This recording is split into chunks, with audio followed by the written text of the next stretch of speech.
What's going on, everybody? Welcome to another Pygame tutorial video. In this video we're going to be adding boundaries to our game. So like I was telling you guys before, you actually don't, Pygame doesn't know inherently that the edge of the window is a boundary, or when you crash into a wall that you've actually crashed into a wall. It doesn't just know that, and it's not going to impose that on your game. You actually have to code that into your game to say, hey, if these two things cross over, we've got a crash, or you've been hit by a bullet, or whatever.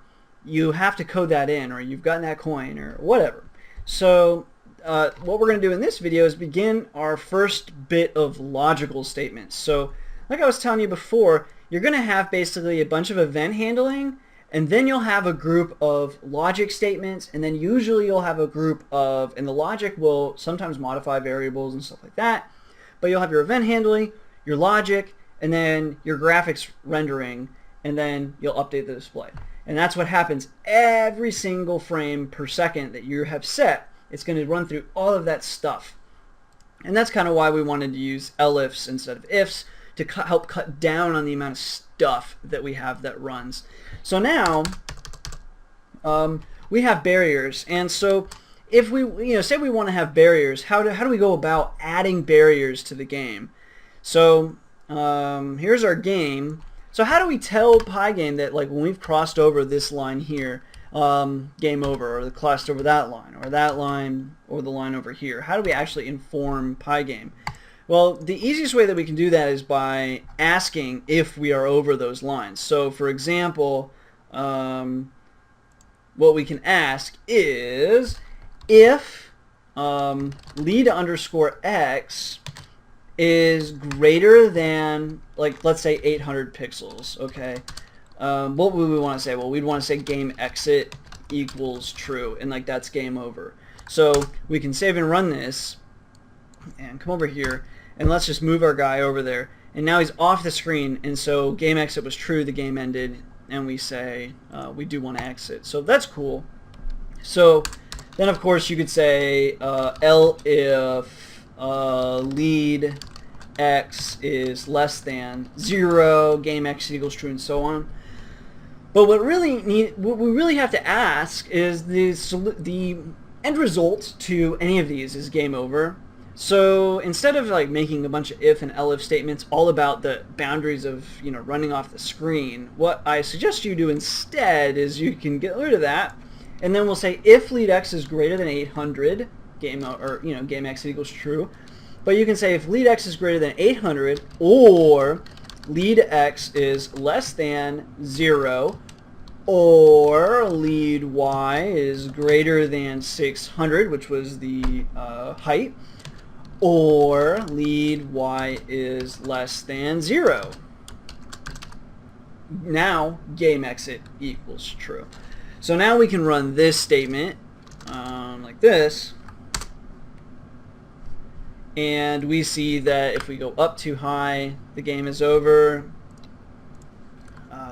And we'll check the bottom, game over. And then if we go, say, left, it's a game over. Now, one of the things that can be a problem, though, is, let's see if I can get it to happen. So we go like this, and then go, ah, shoot, I missed it. Hold on. I'm going to get this. Let's try it this side, then. There we go. See how I was able to go off the screen? That time I failed again. But I'm able to get off of the screen by going like this, up, over. There we go. I cheated it again.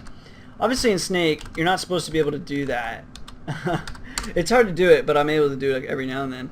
Anyway, so what's the reason? Why is it that we're able to go off the screen like that? Well, if we bring up our game, again, where's the location of 0, 0 on this box?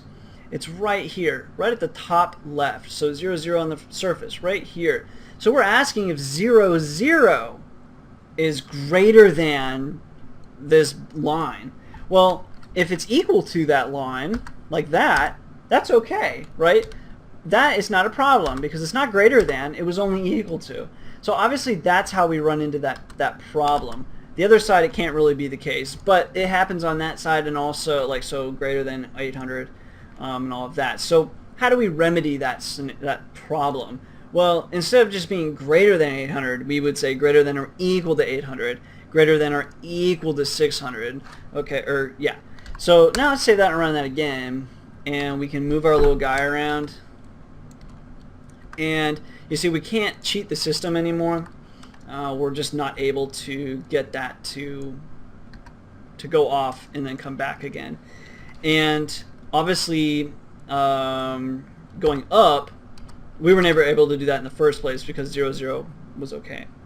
So anyway, that's it. We've added boundaries now with basically one line of code. I suppose 2 lines calling the game exit. But yeah, pretty simple. And you're going to see that we continue doing stuff like that, where basically we're asking about a bunch of crossing over. So when we find apples, for example, it's going to be all about crossing over the location of that apple and running into ourselves. It's going to be all about crossing over into the location of ourselves, that kind of stuff. So anyway, stay tuned to that, and thanks for watching.